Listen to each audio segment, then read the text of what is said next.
I'm really tough. And I believe that really deep inside of me.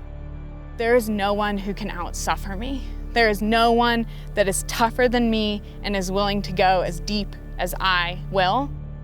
My name is Hannah Otto, and I'm attempting the fastest known time on the Kokopelli Trail.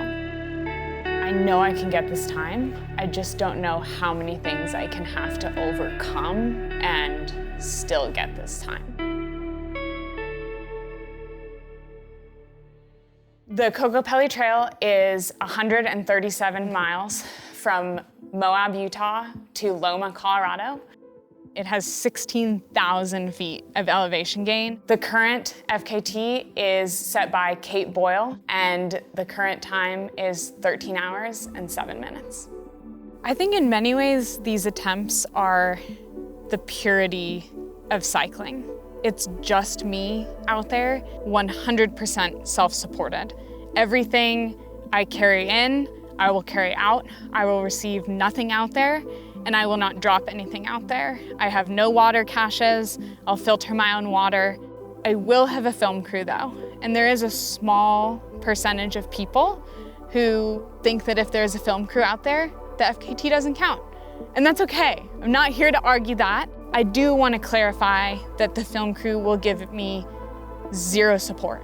When I do the first pedal stroke, I will not interact with or say a single word to anyone until I cross that finish line. With an FKT, you can't you can acknowledge the rider, but you can't say anything to the rider, you can't help the rider, you just watch them. It's all that's happening. Like, you can't do anything, they can't talk to you, you can't talk to them. The moment you step in and help them, like, it's all bets are off, it's game over. That is not normal for me, it's not normal for a lot of people, because like, I'm very concerned about her well-being out there, just because she is my wife and the person I love. So just like standing there and then just watching her go by, it's like, this is weird. It's like so weird emotion just to like sit there and watch her ride her bike really hard. A lot of people, I feel like, have asked, why go fast? Like, if you want to ride the Kokopelli, just do it. Just go see it. And I got to do that in July, and I got to pause and take in all the beauty, and that was amazing. But I'm so excited to go fast. To go fast, there's almost a vulnerability involved. And when I become so vulnerable in this place and in this terrain, I leave a part of my heart there. Over the course of 12 hours, I will likely experience every single emotion. There'll be times where I feel totally invincible. And then there's gonna be moments where I consider quitting. When you hit a low, you can't just give into it. You have to lean into the things that motivate you. What feels possible in that moment? Is it 1 mile? Is it 1 minute? Is it one pedal stroke? And then things that make you physically feel better. Like, are you dehydrated? Do you need some more sugar in your body? There is no prize for being the most uncomfortable out there. So even though I will likely be very uncomfortable much of the time, my goal is to create as much comfort within that discomfort as possible. I don't know if I'm gonna get it, but I'm putting myself out there in this very public way to show people I'm hoping and I'm trying, and I hope that inspires someone to try.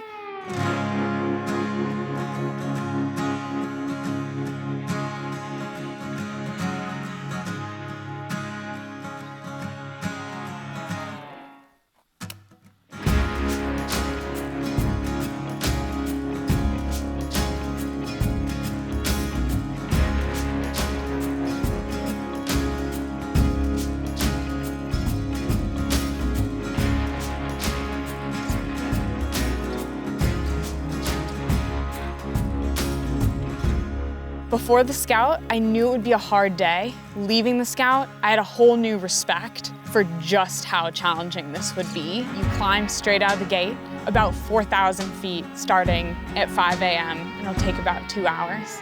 Rose Garden Hill was a hike-a-bike like I've never seen before. When I saw it on pre-ride, I think I said out loud, there is no way we're going that way. That is not a trail. At mile 61-ish, I'll hit Dewey Bridge. That'll be my only opportunity to get water on the day. I'll stop, I'll filter all of my bottles, hoping it takes about 5 minutes to filter all of the water. A lot of the stuff on like the Moab side is just a lot of valleys, a lot of walls, but once you get past that and past Dewey Bridge, get away from the Colorado River a bit, and it kind of becomes more like plains in a way. It kind of turns to a lot more sand. It's not as maybe as rocky. It's kind of that section where like being arrow matters, and that's from like Dewey Bridge to almost Rabbit Valley. A headwind in that section seems very possible and would be a huge challenge. And finally, after you make it through those 30-ish miles of flat, you'll enter into the last 12 miles. I think those last 12 miles are mean. They're brutal. I don't know who put those at the end of this ride. Well, in the Whole Enchilada, I knew every single rock and line I was gonna take. I rode it 5-6 times in preparation. I've ridden the Kokopelli one time. There are dozens upon dozens of miles that I don't even remember. I'm gonna need you to point where things are. Yeah, you have no idea what we're looking at here, do you? All of this is Sand Flats Road. And then this is the top, right, though? Yep, this is LaSalle like Loop Road. where I start going downhill? Yes. So this is like mile 15. I think all of this is pretty, I mean, it's just all burly, hard climbing, hard descending, lots of ledges. It's just that all the way until Dewey. And that's kind of your first signal of like, you've made it through that. Mm-hmm. So I'm gonna put Dewey. From here to roughly here is all pretty flat. So let's just bracket it and say, get arrow. Okay, so clearly what is happening here, because I'm not remembering. Once you get below the mesa, it's all just undulating. From Okay. here to here, it's just a nice gravel road. And then once it hits single track, it's like 4 miles of The first half. gnarly. It's the 4 first miles. half is a pain. And then we all celebrate in Loma. About 12 hours. I mean, you could have wrote 11:59.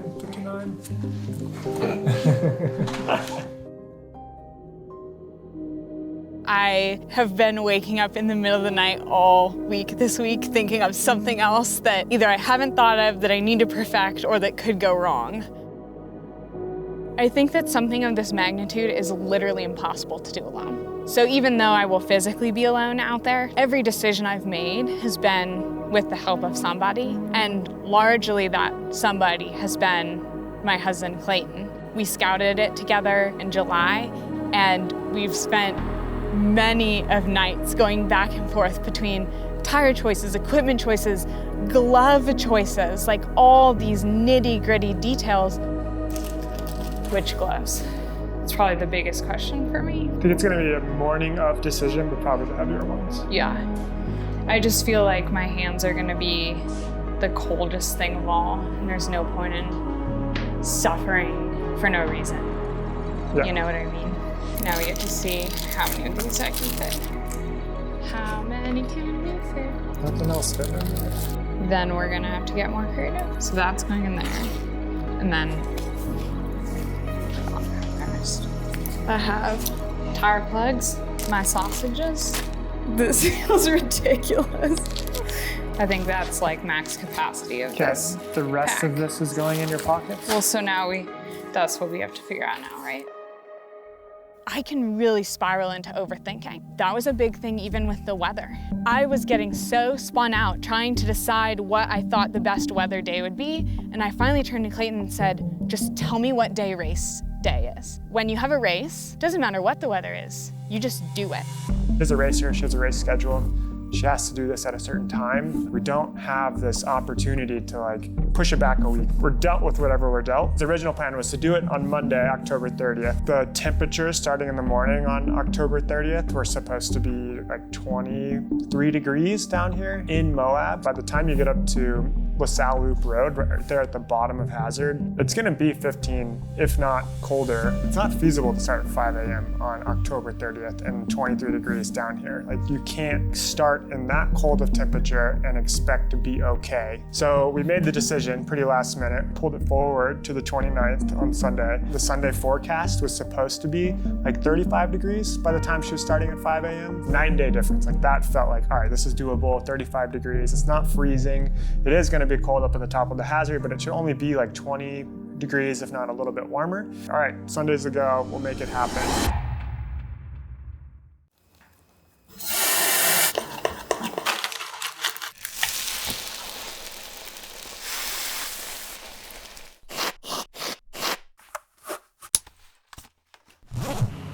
I'm actually so pleased with the temperature. It's not horrible. This breeze is like, it's cold, but it's manageable too. Like, when it says like 16 mile per hour wind, it's hard to quantify that. Like, I was like, it's gonna just be like a ripping ice breeze.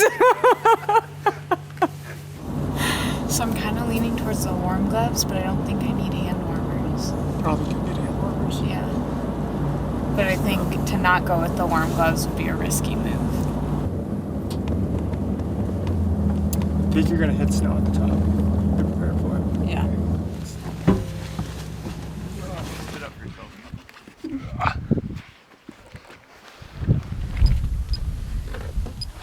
Okay, everything's running.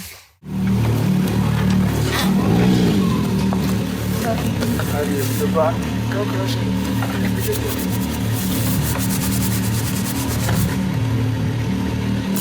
You're strong.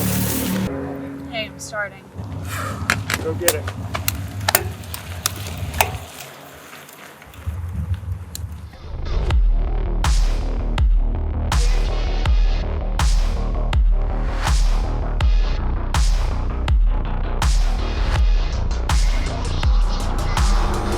The snow and the temps are a lot colder than what we anticipated for this hike, right on the LaSalle Loop Road. However, when we were climbing the St. Flats Road, it was at basically the bottom of LPS. The snow line was there. So unexpected for her to be riding in snow right now, and she does not have enough clothes at this moment in time.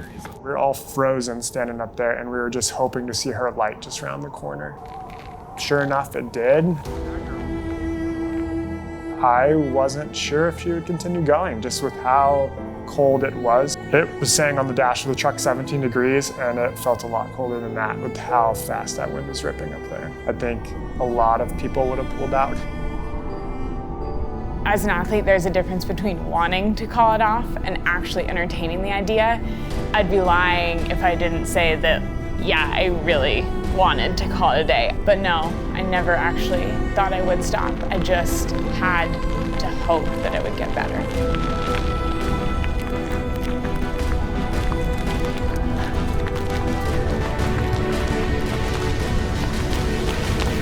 Well, what a badass.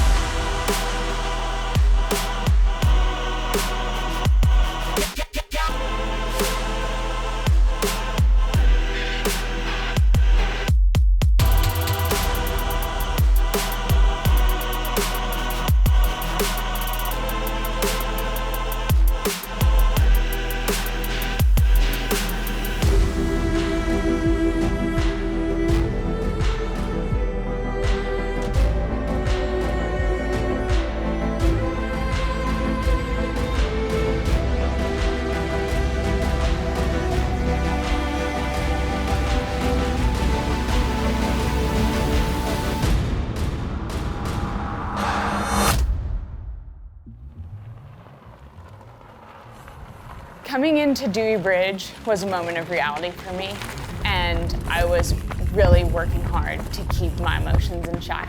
My hands, it felt like the nerves in them still hadn't recovered. I couldn't quite feel where I was grabbing, and so I was taking these really big, deep breaths, literally trying to give more oxygen to my brain and slow down because I couldn't rely on some of the sensory feedback that you get.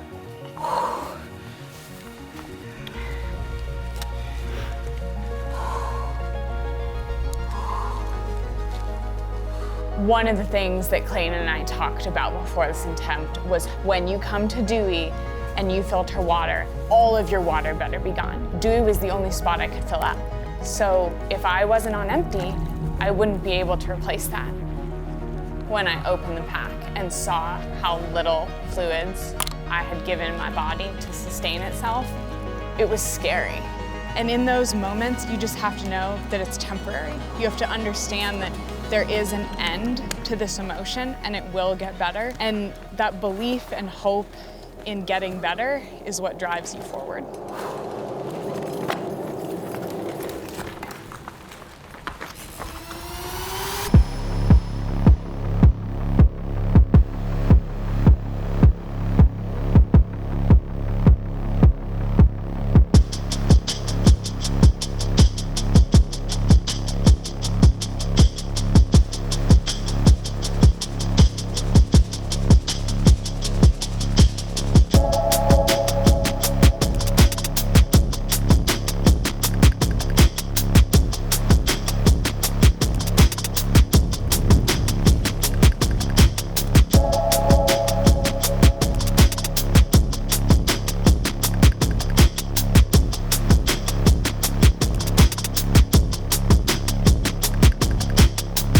Times out there that I actually felt like my brain hurt more than anything else because it was mentally so hard to keep a positive outlook, but that was literally the only option.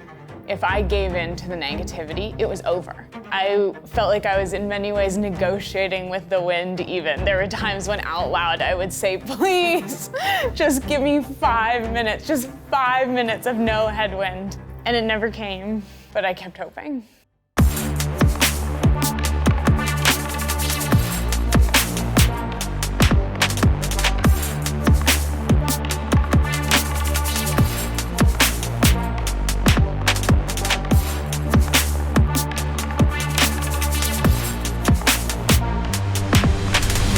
Finish of Kokopelli here in Loma, Colorado. She has just hit the single track, roughly 10 miles out. The conditions she's been battling all day, a lot of headwind action near Cisco and Westwater areas. It's definitely been a battle all afternoon for her. Not quite as fast as she was hoping for, but she's got a good hour to get here and still break the record, so fingers crossed.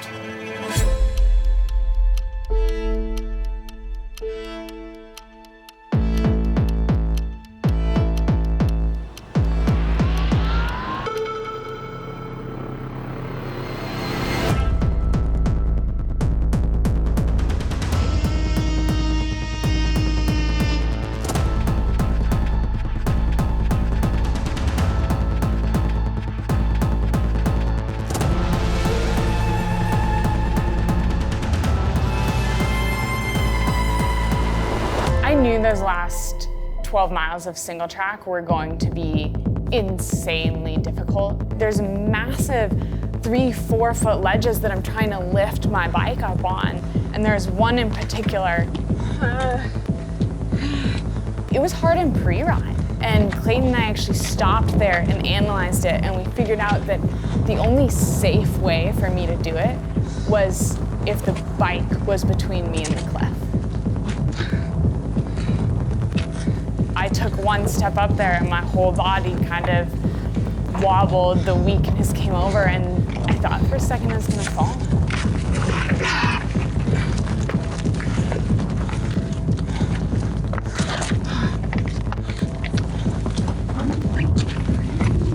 That single track is a sheer cliff. There is no room for error.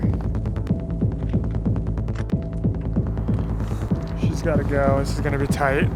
Oh, I don't want to watch it. Yeah, it just pinged. I don't even want to look at it anymore. She's got 20 minutes to get here. She's going to have to haul.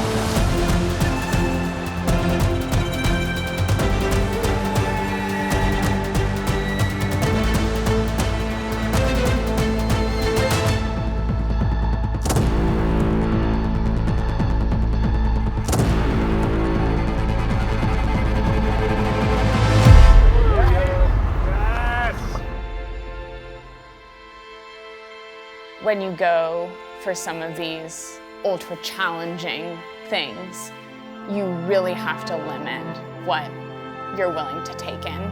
And so I think of it as putting my mind in this box, and nothing can reach my mind other than the things that I already have in there with my brain. You have to keep this very specific mindset, no matter what you're feeling, of I'm fine, it'll get better, I'm stronger than this.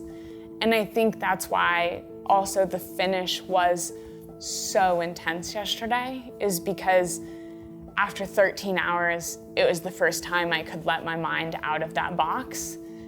And you saw, the body followed, and I crumbled.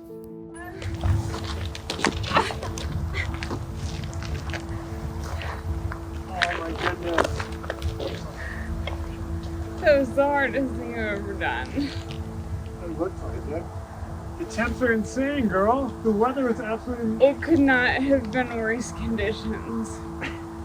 Literally. You did so well for what you were dealt.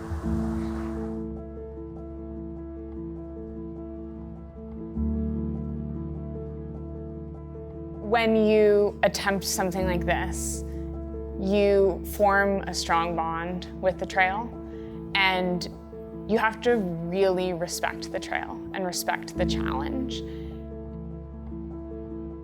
I did want to set it against all odds, and I came really close. I was right there, and I missed it by 15 minutes. If you do the math on that, it's seconds per mile, despite everything. The conditions on the first climb were all around hard. I had a ripping headwind that was freezing cold, that was causing me to shiver.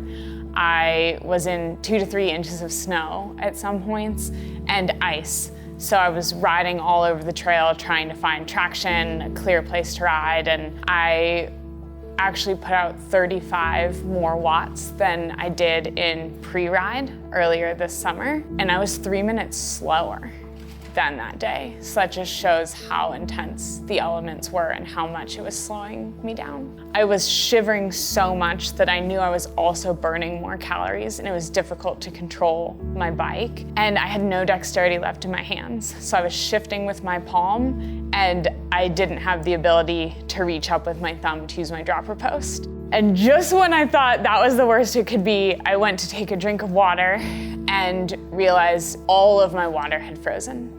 The hose on my hydration pack had frozen solid, and my water bottle had frozen completely solid. Once she got to Dewey Bridge, in the moment I saw her not having drank much water, I was very concerned about just a pretty big bonk out there. And then right before Westwater sort of area, there's a real exposed section of its flat gravel road, and it was gusting, probably upwards of like 20, 25 miles per hour. Didn't matter how arrow you got, she was just constantly getting just beaten up by the wind. I mean, I was on track until literally the last 12 miles, which is like a punch to the gut, looking back. I view those last 12 miles not as, oh my gosh, I fell apart and missed it. I view those last 12 miles as accumulation of the day and the cold and the shivering and the nutrition. And my water didn't unfreeze until 4.5 hours in. And that all hit me in the last 12 miles. I was miserable, and my body just felt like a shell. And so there was actually a time that I took a wrong turn, started hiking my bike actually up another trail, and paused and actually took a deep breath and said, pausing is more important than rushing this. Have you seen this before? And I had to sort of do a 360 and said, no, and turn around and redo the section correctly. I don't think the Kokopelli was trying to take anything from me. I think it was actually trying to give me something. The whole reason I do these attempts is to see what I'm capable of, to see how far I can push myself and just how much I can eke out. And if conditions had not been like that yesterday, I would not have pushed as far. I know that for sure. When I saw I wasn't hitting the times I wanted to hit, I went for broke. And because of that, I hit numbers that I've never seen and would have never given myself the opportunity to try and hit had I not had to overcome all these things. But I wouldn't change yesterday at all because I did learn so much. A big lesson I learned is sometimes you can't push through the elements to be the fastest ever. Looking forward, I will for sure be back sooner rather than later. And I'm gonna cherry pick the day. I'm going to go out on a perfect Bluebird day and I'm gonna smash this.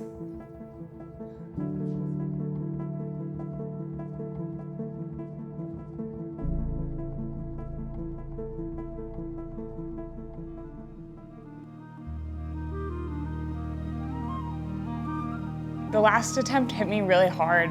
I went through a really difficult physical and emotional recovery from it. My fingers were frozen. I still didn't have feeling in them for 2 weeks after the attempt. Once the dust settled a little bit, I was able to look back on it and see from a new perspective everything that we had accomplished in that attempt, even though it wasn't the fastest known time. And it 100% shifted my perspective of what is hard. Nothing seems as hard anymore. That one day on the bike was so demanding, both physically, mentally, emotionally. It just feels like nothing else compares. Now we have a saying in our house, we'll say, it's time to be Kokopelli strong, and that applies to on and off the bike. Anytime it's time to really get down to business.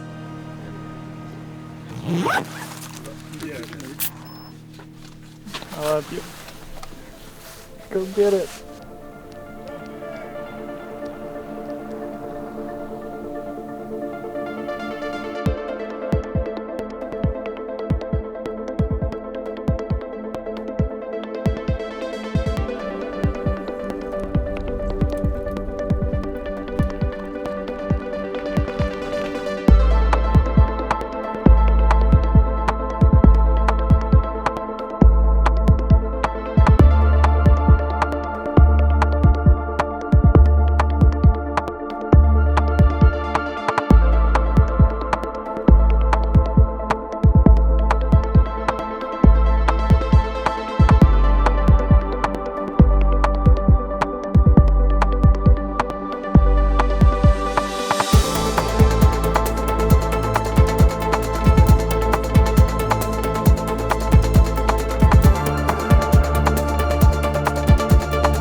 Yeah, watch out. Real quick.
Yesterday was a great day. Anytime you do something more than once, you gain experience, you gain knowledge, and we definitely were able to do it better this time. We had some different equipment changes, some different strategies, and that was definitely helpful. The biggest difference was an understanding that it's not going to be perfect. There will be things that go wrong. It's not if, it's when. This time I trusted myself to be able to handle anything and everything that came my way. I have a new ability to push myself because I know how far I can go now. During the second attempt, I could compare everything to that. And so every time my mind would start to falter and say, this is too hard, I'm not sure if I can, it's miserable, I'm in pain, you name it, it's not as hard as the first time. There is still more time on the table. I think there always will be for someone like me or an attempt like this. I went for it, I went really hard at the start. I wanted that buffer, and it felt like every minute that I gained, I wanted another one. Not just because I had something to prove to myself, but because I did know how quickly things can change, and I wanted to know that even if X, Y, or Z happens, I can still recover and come back. I gained a big gap, and I've paid for it big time in the last hour. It was extremely painful. I was coming completely unglued. But even in those moments, it's what I wanted. When your body is really failing you, you have to rely on your mind. You have to keep going back to those things that you can control, to the things that you're allowing into that space in between your ears, because it's all too easy to give in and give up. I mean, every fiber of your being is begging you to stop. And so you have to have something stronger in your head reminding you why you're gonna keep going. After the first attempt, I had objectively failed, but I wouldn't change it because it changed me. And to me, that is a success. And I know without that, I couldn't have done what I did in the second attempt. I want that to be what people gain from this, is to not be afraid of failure, because failure is the foundation for which you can succeed. The Kokopelli Trail wanted me to earn it. The first time out there, it wasn't trying to take anything away from me, but it was asking me to prove myself. The trail wanted me to show that I wouldn't quit, that I was tough, that I wanted it, that I had what it took to survive a really rigorous conditions. When I went out there yesterday, I had proven that, and I felt a friendship with the trail as I rode.